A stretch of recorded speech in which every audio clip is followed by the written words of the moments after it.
اس وقت ہمارے ساتھ خاص بات چیت کرنے کے لیے موجود ہیں حضرت مولانا مفتی عبدالرحمن قاسمی صاحب، جو الحکمہ انٹرنیشنل اسکول کے ڈائریکٹر ہیں۔ 15 شعبان کو شب برات منائی جائے گی۔ اسی حوالے سے شب برات کی کیا فضیلت ہے یا اس دن کیا عمل کرنا چاہیے، اس تعلق سے ہمارے ساتھ مفتی صاحب بات کرنے کے لیے موجود ہیں۔ مفتی صاحب، آپ کا بہت بہت استقبال ہے۔ شب برات کل یعنی 13 فروری کو منائی جائے گی۔ شب برات کی جو فضیلت ہے قرآن و حدیث کی روشنی میں وہ کیا ہے؟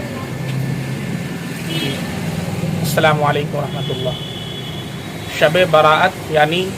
نجات کی رات۔ قرآن کریم کی ایک آیت ہے فیہا یفرق کل امر حکیم۔ اس آیت کے تعلق سے بہت سے علماء کرام اور تابعین کا یہ قول ہے کہ اس سے مراد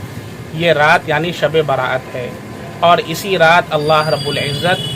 پورے سال کے معاملات کو فرشتوں کے سپرد کر دیتے ہیں، اور احادیث مبارکہ میں اس کی بڑی فضیلت بیان کی گئی ہے۔ چنانچہ ایک روایت میں اللہ کے نبی صلی اللہ علیہ وسلم نے ارشاد فرمایا کہ جب نصف شعبان کی رات آتی ہے تو اللہ رب العزت نزول آسمان دنیا پر نزول اجلال فرماتے ہیں اور اپنے بندوں کی مغفرت فرماتے ہیں، اور اس رات اللہ کی طرف سے اعلان ہوتا ہے الا من مستغفر فاغفر له، کوئی ہے مغفرت کا طلبگار کہ میں اس کی مغفرت کر دوں، الا من مسترزق فارزقه، کوئی ہے رزق کا چاہنے والا کہ میں اسے روزی عطا کر دوں، الا مبتلا فاعافيه، ہے کوئی شخص جو کسی پریشانی میں مبتلا ہو کہ میں اسے عافیت عطا کر دوں، الا کذا وکذا، اسی طریقے سے اعلان ہوتا رہتا ہے حتی یطلع الفجر، یہاں تک کہ صبح صادق طلوع ہو جاتی ہے۔ مفتی صاحب، اس دن کیا عمل کرنا چاہیے اور کن عمل سے بچنا چاہیے؟ یہ رات اللہ کی عبادت کے لیے ہے، اس لیے اس میں جو بھی اللہ کی طرف سے توفیق ہو، نوافل اور قرآن کریم کی تلاوت اور ذکر و اذکار کے اندر گزارے، اور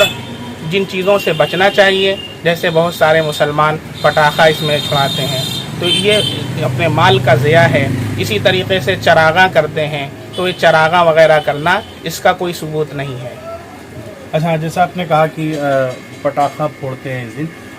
دیکھا ہے کہ اس دن جو ہے بہت اہتمام کے ساتھ لوگ گھروں میں اپنے حلوہ بناتے ہیں یا اہتمام کے ساتھ کھانا بناتے ہیں، لوگوں میں تقسیم کرتے ہیں، قبروں پر جاتے ہیں، قبروں کو نئی کرتے ہیں، قبروں پر چراغاں کرتے ہیں، تو کیا یہ سب عمل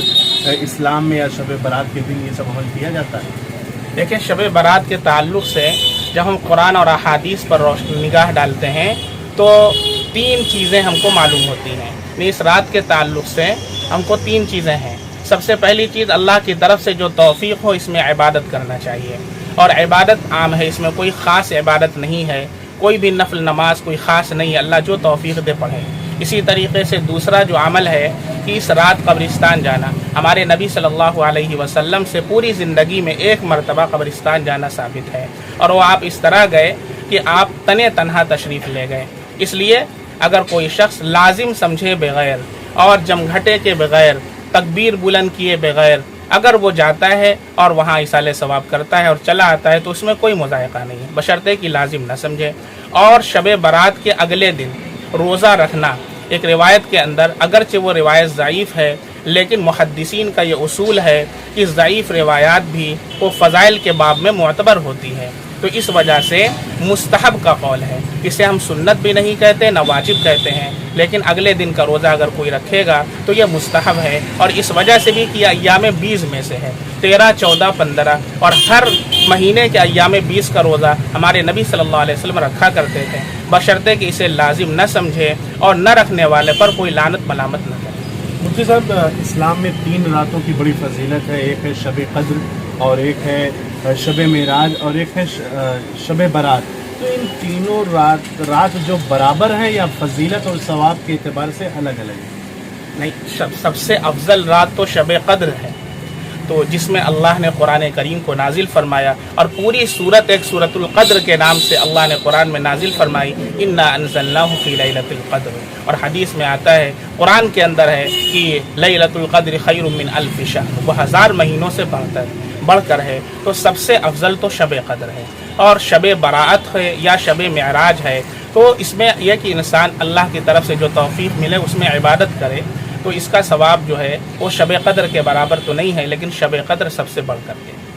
مفتی صاحب، شب برات کے دن آپ کیا پیغام دینا چاہیں گے مسلمانوں کے خاص طور پر؟ جی، ہم یہ پیغام دینا چاہتے ہیں کہ سارے مسلمان انفرادی طور پر اللہ رب العزت جو توفیق دے عبادت کریں، اور اس کے اندر کوئی بھی اجتماعی شکل نہ ہو، اور بہتر ہے کہ گھروں پر عبادت کریں۔ پٹاخہ چھوڑنے سے، بائک کی ریسنگ کرنے سے، اور تکبیر کو بلند کرنے سے، اور جمگھٹا لگا کر کے ادھر ادھر جانے سے، ان چیزوں سے احتراز کریں، اور اسی طریقے سے اللہ رب العزت سے دعا کریں اپنے ملک کے امن و امان کے لیے، سلامتی کے لیے، اور پورے عالم کے لیے دعا کریں کہ اللہ رب العزت پورے ملک کے اندر امن اور امان قائم فرمائے، اور اللہ تعالیٰ پورے عالم کے اندر اللہ تعالیٰ امن و آشتی قائم فرمائے۔ بہت بہت شکریہ ناظرین۔ تو یہ تھے ہمارے ساتھ حضرت مولانا مفتی عبدالرحمن قاسمی صاحب، جو شب برات کے تعلق سے